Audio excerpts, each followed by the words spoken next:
Good morning students.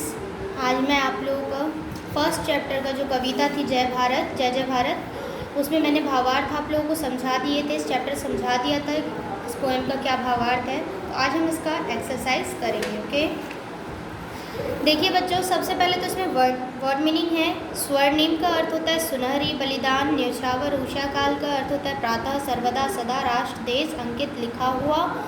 और धाम का अर्थ होता है तीर्थ, विकास का अर्थ होता है तरक्की। ठीक है, अब आता है आप लोगों का सबसे पहले दीर्घ उत्तरीय प्रश्न। दीर्घ उत्तरीय प्रश्न में क्वेश्चन नंबर 1 है, जय जय भारत कविता का मूल भाव अपने शब्दों में लिखना है। तो इसका मूल भाव बच्चों यह है कि जय जय भारत कविता का मूल भाव यह है कि इसमें भारत की गरिमा एवं महिमा बताई गई है और इसमें भारत की समस्त प्राकृतिक, सांस्कृतिक एवं सामाजिक विशेषताओं का वर्णन किया गया है। ओके, नेक्स्ट क्वेश्चन है आप लोगों का, निम्नलिखित पंक्तियों का ससंदर्भ भाव स्पष्ट कीजिए।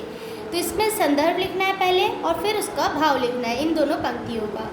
तो पहला है पंक्ति, उषा काल में जगकर प्रतिदिन सूरज करता तुम्हें प्रणाम, आदिकाल से रहा सर्वदा तू ही ऋषि मुनियों का धाम। तो इसका भावार्थ मैंने समझाया था आप लोगों को।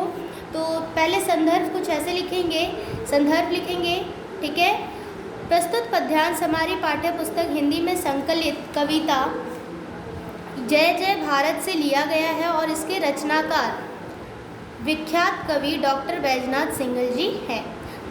ठीक है, और इसका भाव यह है, इन पंक्तियों द्वारा कवि यह कहते हैं कि यहाँ प्रतिदिन प्रातःकाल उठकर सूरज तुम्हें प्रणाम करता है और प्राचीन काल से ही भारत ऋषि मुनियों का धाम और ज्ञानियों का धाम रहा है। ठीक है, फिर नेक्स्ट क्वेश्चन है आप लोगों का इसी में सेकंड वाले में ही, ख, हुआ तुम्हारे ही आंगन में मानवता का प्रथम विकास, वेद पुराणों में अंकित है तेरी महिमा का गुणगान। तो इसका भी सेम संदर्भ होगा, सेम यही संदर्भ यहाँ पे भी होगा। और इसका भाव यह है, इन पंक्तियों के द्वारा कवि यह कहते हैं कि भारत माता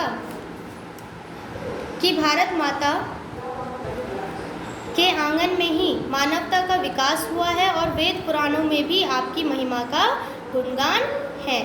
ठीक है, नेक्स्ट क्वेश्चन आप लोगों का आ जाता है लघु उत्तरीय प्रश्न। ठीक है, तो लघु उत्तरीय प्रश्न में है, प्रतिदिन सूरज उठकर किसे प्रणाम करता है।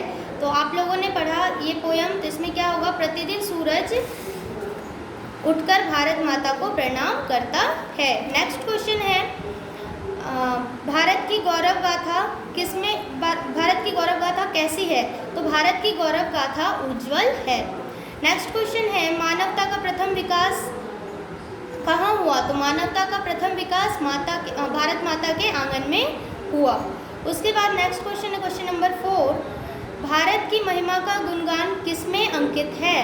तो इसमें आएगा आंसर बच्चों, भारत की महिमा का गुणगान वेद पुराणों में अंकित है। फिर है, आदिकाल से भारत किसका धाम रहा है। तो आदिकाल से भारत ऋषि मुनियों का धाम रहा है। क्वेश्चन नंबर 6 है, भगवान यहाँ कौन कौन से रूप धारण करके आए हैं। तो भगवान यहाँ रामकृष्ण का रूप धरकर आए। उसके बाद question number 7 and last question है आप लोगों का ये, हमें भारत की रक्षा के लिए क्या करना होगा। हमें भारत की रक्षा के लिए अपने प्राणों को न्यौछावर करना होगा। तो आप लोगों का ये क्वेश्चन कंप्लीट होता है दीर्घ और लघु। अब नेक्स्ट आता है आप लोगों का शॉर्ट क्वेश्चंस। शॉर्ट क्वेश्चंस में सहीणता क्या होती है, काया की पहचान, मानवता के विकास के लिए आवश्यक, या धर्म का आधार है, या इतिहास की बात है। तो मानवता के विकास के लिए आवश्यक है।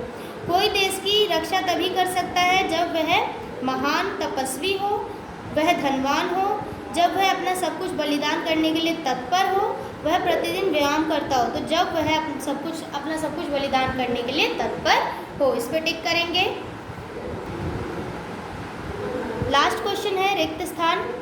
तो रिक्त स्थान में, स्वर्णिम है तेरा इतिहास, वेद पुराणों में अंकित, रामकृष्ण का रूप धरकर भातृभाव का किया प्रसार।